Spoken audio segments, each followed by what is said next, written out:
Second വണ്ടികളുടെ ഏറ്റവും പുതിയ എപ്പിസോഡിലേക്ക് എല്ലാ പ്രേക്ഷകർക്കും സ്വാഗതം. ഇന്ന് ഞാനുള്ളത് വെട്ടിച്ചിറയിലെ കാർമാക്സ് യാർഡിലാണ്. നിങ്ങളെ പരിചയപ്പെടുന്നത് ഇന്നോവ ക്രിസ്റ്റയാണ്. ഈ ഒരു വണ്ടി മാത്രം പരിചയപ്പെടുന്നതാണ്. അപ്പോൾ ഇത് ഒറിജിനൽ കേരള വണ്ടിയാണ്, ഓട്ടോമാറ്റിക് ആണ്, സെഡ് ഓപ്ഷൻ, ഏറ്റവും ടോപ്പ് ഓപ്ഷനാണ് വണ്ടി വരുന്നത്. അപ്പോൾ നമ്മോടൊപ്പം ഇന്നുള്ളത് നബീലാണ്. ഈ വണ്ടിയുടെ ഡീറ്റെയിൽസ് പറയുന്നത് നബീലാണ്.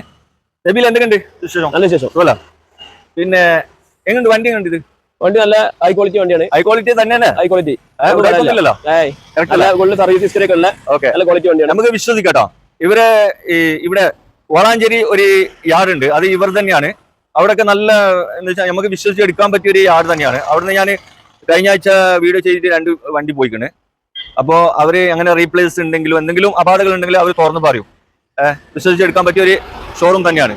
അപ്പൊ നമുക്ക് ഇത് എത്ര മോഡലാണ് വണ്ടി? ഇത് 2016 മോഡൽ. 2016 മോഡൽ അല്ലേ? 2.8 original Kerala Z option automatic വണ്ടി. ഓട്ടോമാറ്റിക്. ഓക്കെ, ഇത് എത്ര ഓട്ടം ഉണ്ട്? ഇത് 1,17,000.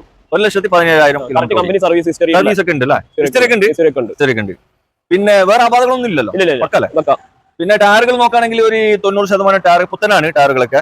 പിന്നെ നമ്പർ ഐഡി ചെയ്തിട്ടുണ്ട്. അത് ഇവരെ ഷോറൂമിന്റെ ഒരു പോളിസിയാണ്, അല്ലാതെ വേറെ ഒന്നും ഉണ്ടായിട്ടല്ല.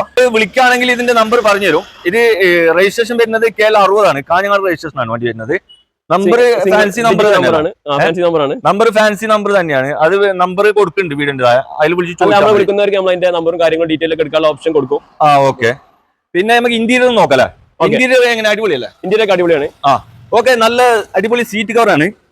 സീറ്റ് കവർ ഒന്നും ഡാമേജ് ഒന്നും ആയിട്ടില്ല, നല്ല ക്വാളിറ്റി തന്നെയാണുള്ളത്. പിന്നെ കമ്പനി ടച്ച് സ്ക്രീൻ വരുന്നുണ്ട്. പിന്നെ എയർ ബാഗ് ഇതിൽ 4 വരുന്നല്ലേ? എയർ ബാഗ് 4 വരുന്നുണ്ട്, ടോപ്പ് ഓപ്ഷനില് 4 വരുന്നുണ്ട്. പിന്നെ അതുപോലെ തന്നെ ഡാഷ്ബോർഡ് ഒക്കെ നല്ല വൃത്തിയുണ്ട്, കുഴപ്പമൊന്നുമില്ല. വണ്ടി ഒന്നും പറയാനില്ല. കാരണം എന്താ വെച്ചാൽ സെഡിന് ഓൾറെഡി ഇതിന്റെ ഇന്റീരിയറും കാര്യങ്ങളൊക്കെ നല്ല വ്യത്യാസമുണ്ട്. G4 ഓട്ടോമാറ്റിക്കിനെ അപേക്ഷിച്ച് സെഡിലാണ് ഇതിന്റെ സീറ്റ്, ലെതർ സീറ്റ് എല്ലാം. അതെ, ഈ സെഡും ഈ G4 ആയിട്ട് എന്തൊക്കെയാണ് വ്യത്യാസമുള്ളത്? G4 ആയിട്ട് പറയുകയാണെങ്കിൽ ഒരുപാട് വ്യത്യാസങ്ങളുണ്ട്. ഒന്നാമത് ഇന്റീരിയറിലുള്ള വ്യത്യാസം, പിന്നെ സ്റ്റിയറിംഗിൽ അത് വുഡൻ ടച്ച് വരുന്നുണ്ട്.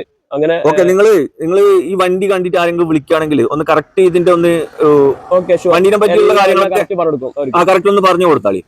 കാരണം നമ്മളെ പ്രേക്ഷകരാണ്. അപ്പോ എക്സ്റ്റീരിയർ നോക്കുകയാണെങ്കിൽ കുഴപ്പമൊന്നുമില്ല, സ്ക്രാച്ച് കാര്യങ്ങളൊന്നും തന്നെ ഇല്ല. പിന്നെ ചെറുതായിട്ട് എന്തെങ്കിലും റീപെയിന്റ് മറ്റേ കേറിയിട്ടുണ്ടാവൂലേ? ഒരുവിധം ടച്ചിങ്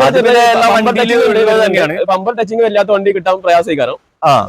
പിന്നെ വണ്ടി ആകുമ്പോ ചെറിയൊരു തട്ടലും ഒക്കെ മേജർ ഇല്ല, റീപ്ലേസ് ഇല്ല. ചെറിയ പിന്നെ എന്തെങ്കിലും സ്ക്രാച്ച് കാര്യങ്ങളൊക്കെ ഉണ്ടെങ്കിൽ അങ്ങനെ സ്ക്രാച്ചും കാര്യങ്ങളൊന്നും അല്ല. ഇതിലിപ്പോ നിലവിലൊന്നും ഇല്ല കേട്ടോ. നിലവിൽ പക്ക ക്ലിയർ ആണ്, കുഴപ്പമൊന്നുമില്ല. പിന്നെ ഹിസ്റ്ററി ഒക്കെ ഉള്ള വണ്ടിയാണ്. എന്തായാലും നമുക്ക് ഇതിന് എങ്ങനെയാണ് ആസ്കിംഗ് പ്രൈസ്? നമ്മളിതിന് ആസ്കിംഗ് പ്രൈസ് പറഞ്ഞത് ഫൈനൽ 20,75,000. 20,300. 20,75 ചോദിക്കണം അല്ലേ? അപ്പൊ വില കുറയൂലേ? വില നമ്മൾ ഫൈനൽ പറഞ്ഞിട്ടില്ല, 21 വരെ ചോദിച്ചിരുന്ന വണ്ടിയായിരുന്നു. നിങ്ങൾ ഇങ്ങനെ വന്ന് നമ്മള് മാർക്കറ്റ് ഡൗൺ അല്ല, അതുകൊണ്ട് കുറച്ചായിരിക്കും. മാർക്കറ്റ് ഡൗൺ ഇല്ല, പക്ഷെ നമ്മള് നിങ്ങളെ പ്രേക്ഷകർക്ക് വേണ്ടിട്ട് ഒരു ചെറിയ റേറ്റിൽ കുറച്ച് കണ്ടുള്ള ലാസ്റ്റ് ഫൈനൽ പ്രൈസ് ആണ് പറഞ്ഞിട്ടുള്ളത്. ഇനി അവർ കസ്റ്റമർ വിളിക്കട്ടെ. 21 ലക്ഷം രൂപയാണ് ഇവർ ചോദിക്കുന്നത്. അല്ല, ആദ്യം ചോദിച്ചോണ്ടായിരുന്നത്. ഇപ്പോ ഒരു 25,000 കുറച്ചിക്കണ്. 20,75 ചോദിക്കുന്നത്. അപ്പൊ കസ്റ്റമർ വരികയാണെങ്കിൽ അതിനേക്കാളും കുറയും. ഇനി ഫൈനലാണ് നമുക്ക് സംസാരിക്കാം. നോക്കാം. ഫൈനലാണ് പറഞ്ഞിട്ടുള്ളത്. ഇൻഷുറൻസ് ഒക്കെ ഓൾറെഡി ഉണ്ട്. ഇത് എത്രാമത്തെ ഓണർഷിപ്പിലാണ്? സെക്കൻഡ് ഓണറിലാണ്. സെക്കൻഡ് ഓണർഷിപ്പിലാണ്. Auto 1.16 auto 1.17 auto. ഇതിന് ഫിനാൻസ് എത്ര കയറും? ഫിനാൻസ് ഇതിന് ഒരു 10 lakh above കയറും. ഒരു 11-12 വരെ ഒരു 11 ഫിനാൻസ് കിട്ടും അല്ലെ? കസ്റ്റമർ ഒരു പ്രൊഫൈൽ നോക്കുകയാണെങ്കിൽ 11-12 വരെ. അതെ, ഇപ്പൊ സിബിൽ സ്കോർ ട്രാക്ക് കാര്യങ്ങളൊക്കെ നല്ല കസ്റ്റമർ ആണെങ്കിൽ പിന്നെ അതിനേക്കാളും കിട്ടും. 13 മാക്സിമം എന്തായാലും കിട്ടുമല്ലോ. ലോൺ ഇല്ലാതെ ഇപ്പൊ വണ്ടി എടുക്കാൻ പറ്റൂലല്ലോ, സാമ്പത്തിക ബുദ്ധിമുട്ടിലല്ലോ. അപ്പോ 2016 model Innova Crysta Z option വെറും ഏകദേശം 1,17,000 കിലോമീറ്റർ ഓടിയ സെക്കൻഡ് ഓണർഷിപ്പ് ഉള്ള വണ്ടിയാണിത്. ഇതിന് ചോദിക്കുന്ന വില 20,75,000 രൂപയാണ്. അപ്പൊ വില കുറച്ചു തരും. അപ്പൊ ഇത് കറക്റ്റ് ലൊക്കേഷൻ എവിടെ വരുന്നത്? കറക്റ്റ് ലൊക്കേഷൻ എന്ന് പറഞ്ഞാൽ നമ്മള് വളാഞ്ചേരി ടു വെട്ടിച്ചിറ പുത്തനത്താളിന്റെ. ഓക്കെ, ഞാൻ തന്നെ പറഞ്ഞു കൊടുക്കാം, എനിക്ക് അറിയുന്ന സ്ഥലമല്ല, ഞാൻ ഇതിലെ കൂടി പോണ റോഡിൽ. അപ്പൊ ഇത് കറക്റ്റ് വെട്ടിച്ചിറ എന്ന് നമ്മള് പുത്തനത്താണി പോണ റോഡാണ്. പുത്തനത്താണി ടു വെട്ടിച്ചിറ വരുന്ന റോഡാണ്. അതിന്റെ നടുവിലായിട്ട് വരുന്ന ചുങ്ക എന്ന് പറയുന്ന സ്ഥലമാണ്. മലപ്പുറം ഡിസ്ട്രിക്ട്. മലപ്പുറം ഡിസ്ട്രിക്ട് ആണ്. അത് ആദ്യം തന്നെ നമ്മൾ പറഞ്ഞിട്ടുണ്ടല്ലോ.